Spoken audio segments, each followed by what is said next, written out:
네, 폼페이오 미 국무장관과 양제츠 중국 외교 담당 정치국원의 만남이 최근에 이뤄졌고요. 최근에 긴장감을 높이고 있는 북한에 대해서도 논의가 됐을 것으로 보이는데요.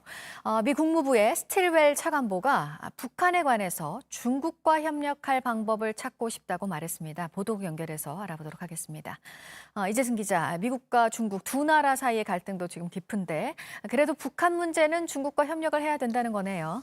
네, 그렇습니다. 데이비드 스트렐 미 국무부 차관보가 현지 시간 18일에 북한에 대해서는 중국과 함께 협력해야 할 명백한 분야라고 말했다고 로이터 통신이 보도했습니다. 말씀하신 것처럼 미국과 중국이 지금 사이가 굉장히 안 좋은 상황에서 북한 분야만큼은 중국과 손을 잡겠다라고 말한 건데요. 그러나 미국과 중국이 협력하기까지는 쉽지는 않을 것으로 보입니다. 실제로 스트렐 차관보는 북한 분야 외에는 중국과 대립각을 세웠습니다. 미중 관계와 관련해서 남중국해와 홍콩, 또 무역 문제 등을 거론하며 중국의 최근 행동이 건설적이지 않았다라고 평가했습니다.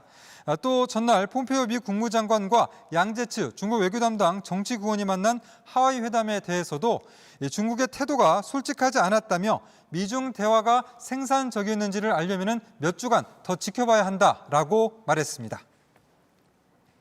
네, 한강공원의 수영장 그리고 물놀이장이요. 문을 여는 게 연기가 됐습니다. 다음 달 중순에 상황을 보고 정할 거라고요. 네, 한강사업본부는 최근 수도권의 코로나19 재확산 추세에 따라서 이 한강공원의 수영장과 물놀이장의 개장을 잠정 연기한다고 밝혔습니다. 한강사업본부는 올해 뚝섬과 광나루, 또 여의도 수영장과 난지, 양화, 물놀이장 등 5곳을 원래는 오는 26일에 개장할 계획이었습니다. 그러나 코로나19 상황 변화를 종합적으로 검토해서 물놀이장 개장 여부를 7월 중순에 최종적으로 결정하기로 했습니다.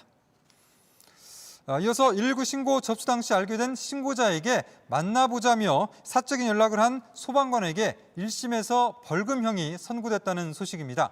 법원은 신고자의 개인정보보호법 위반 혐의로 기소된 30대 소방관에게 벌금 300만 원을 선고했습니다. 이 소방관은 서울의 한 소방서에서 근무하면서 지난해 9월에 출동 신고를 받으면서 알게 된 신고자의 휴대전화 번호로 호감이 있으니 만나보자는 사적인 메시지를 여러 차례 전송한 그런 혐의를 받고 있습니다. 지금까지 아침 엔 지금 JTBC 이재승입니다.